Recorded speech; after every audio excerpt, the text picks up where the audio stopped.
You've decided to care for somebody you love and care for at home as he goes through the process of dying at home.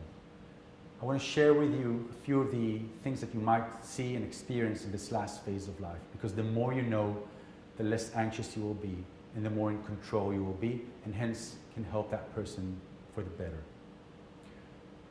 The changes that body goes through this last phase of life and this journey include changes in alertness. The person will be a lot less alert, more at sleep, a lot less communicative. And one phase he will be completely bedridden.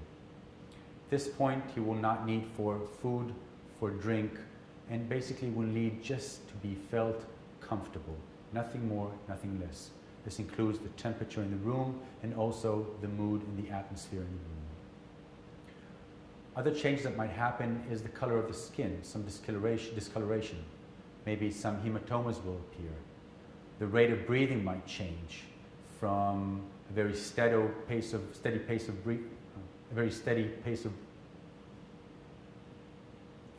some discoloration of the skin might appear, might become a little bit grayish. Some hematomas might appear.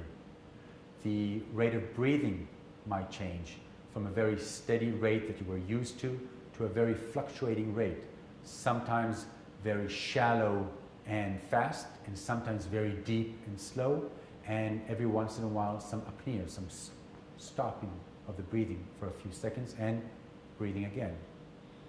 The heart rate might change very much. Some gurgling sound might appear. All these things are natural, they're physiological changes towards the end of life. The most important question that you should continuously ask yourself is this person suffering? Is he feeling any discomfort? And one of the best clues to tell us about this discomfort, if it's there or not, is a sign we call frowning. It's this cringing between the eyebrows, like he looks like he's really thinking very deeply, or he's angry. People don't think very deeply towards the end of life. If he looks like he's frowning, then that means he's suffering. And if his forehead is completely relaxed, and if his face looks completely comfortable and relaxed, that means that even though all these changes are happening, he's still not suffering any discomfort. The discomfort is yours to watch, but it's not theirs, which is very soothing for you to know. It's very comforting for you to know. It's difficult, it's challenging to be in one room with the person who is dying. And so make the atmosphere more comfortable for you. Add some comfortable music that this person liked in the past, in a low volume, but keep the music running continuously. It sets a very nice atmosphere. Talk to the person, not about the person and not over his head. Talk directly to him. Tell him what day this is, who's in the room. Tell him what you think about him. Say goodbye. Tell him that it's okay to leave. Share with him your thoughts. If you feel the urge to talk about him, then leave the room and talk outside. Assume that he's always hearing you. If it's too difficult to stay there for a few hours, ask for shifts. Change. It's really okay to reboot yourself and go in again.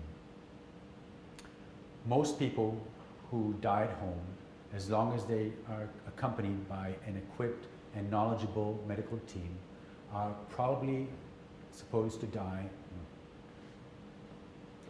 Most people who die at home, who are under the care of a professional home hospice team, are, in most instances, will die from sleep. They will slowly go into a phase of very comfortable unconsciousness, deep sleep, and then die. Will you know that this patient died? The answer is probably yes, you will. And if you have any doubt, my advice to you is do nothing. There's really no need for you to do anything. Just sit there and be with him. The physical pain is no longer there.